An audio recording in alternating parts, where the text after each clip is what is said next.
नमस्कार, जय हिंद विद्यार्थियों। स्वागत है आप सभी का आपके अपने यूट्यूब प्लेटफॉर्म उदय एजुकेशन में। आज के इस वीडियो में लेके आया हूं अर्धवार्षिक परीक्षा सत्र 2023-24 के लिए इम्पोर्टेंट कक्षा 8वीं का हिंदी विषय का पेपर, जिसकी मांग आप सभी विद्यार्थी लंबे समय से करते आ रहे थे और बिल्कुल आप सभी की मांग को ध्यान में रखते हुए आज के इस वीडियो में लेके आया हूँ हिंदी का पेपर, जो कि आपके आने वाले परीक्षा की दृष्टि से अति महत्वपूर्ण रहने वाला है और आप सभी विद्यार्थियों के लिए वरदान साबित होने वाला है।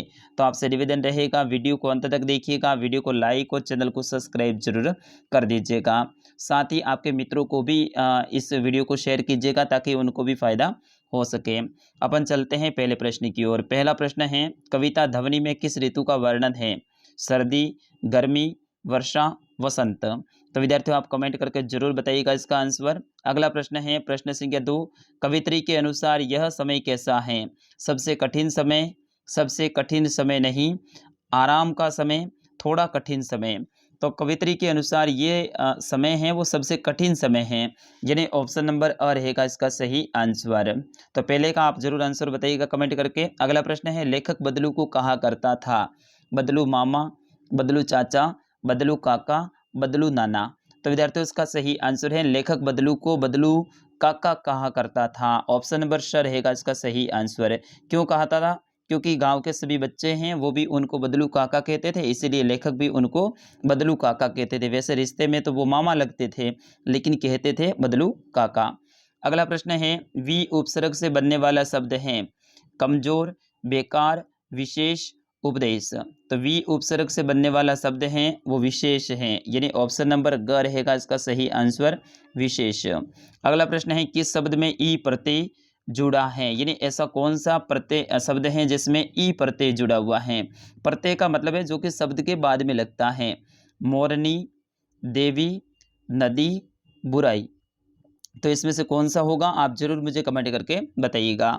आगे देखिए, निर्देश है कि प्रश्न संख्या 6 से 8 का उत्तर एक पंक्ति में देना है और प्रत्येक प्रश्न है वो आपके लिए एक एक नंबर का रहने वाला है।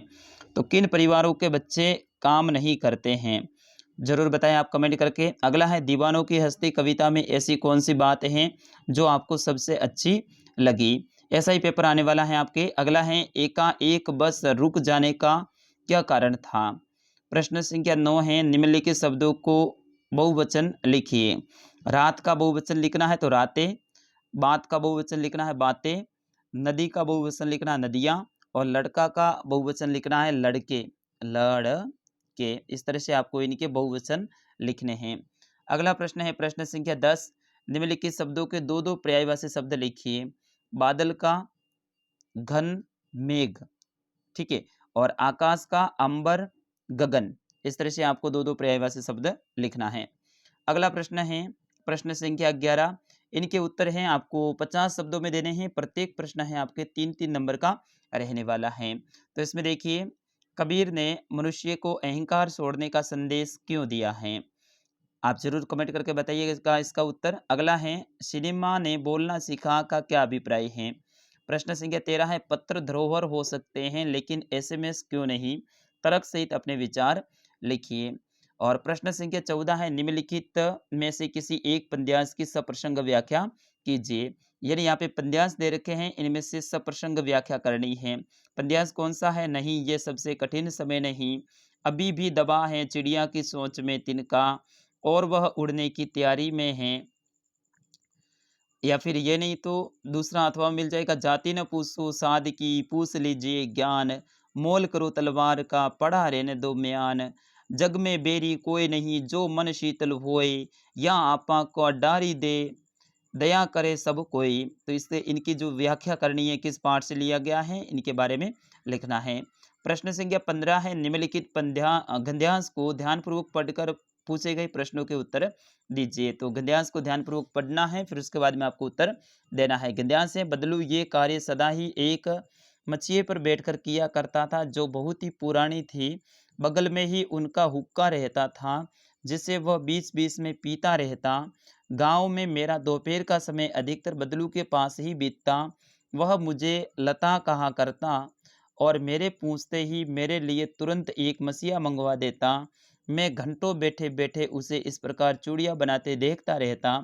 लगभग रोज ही वह 4-6 जोड़े चूड़ियाँ बनाता, पूरा जोड़ा बना लेने पर वह उसे बेलन पर चढ़ाकर कुछ क्षण देखता रहता, मानो वह बेलन न होकर किसी नव वधू की कलाई हो, यानी बनाने के बाद में उसको देखता है। तो इसके देखिए प्रश्न है, प्रश्न देखिए बदलू किस पर बैठकर काम किया करता था?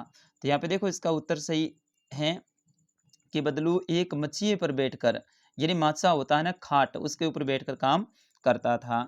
दूसरा प्रश्न है, बदलू किसके पूछते ही मसीहा मंगवाता था और क्यों? तो बदलू लेखक के पूछते ही मसीहा मंगवाता था क्योंकि उनके बैठने के लिए और घंटों पर दोनों बैठकर बातें करते थे। अगला है, दोपहर के समय प्रातः प्राय कौन किसके पास रहता था? तो दोपहर के समय लेखक बदलू काका के पास में रहता था। अगला प्रश्न है, प्रश्न संख्या 16, अपने विद्यालय के प्रधान अध्यापक को स्थानांतरण प्रमाण पत्र टीसी हेतु प्रार्थना पत्र लिखिए। टीसी के लिए प्रार्थना पत्र लिखना है, ये नहीं आता है तो अथवा में ऑप्शन मिल जाएगा। अपने विद्यालय में आयोजित बाल दिवस कार्यक्रम का वर्णन करते हुए अपने पिताजी को एक पत्र लिखिए।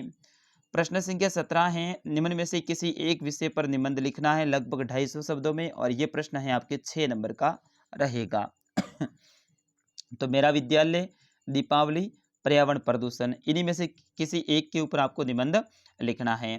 तो विद्यार्थियों ये था कक्षा 8 का आपके हिंदी विषय का पेपर। बहुत जल्द आपका पेपर होने वाला है, तो इस पेपर को अच्छे से आप रट लीजिएगा और ऐसा ही पेपर आपके आने वाले अर्धवार्षिक में पूछा जाने वाला है। मिलते हैं अगले पेपर में, तब तक के लिए मुझे आज्ञा दीजिएगा। नमस्कार, जय हिंद।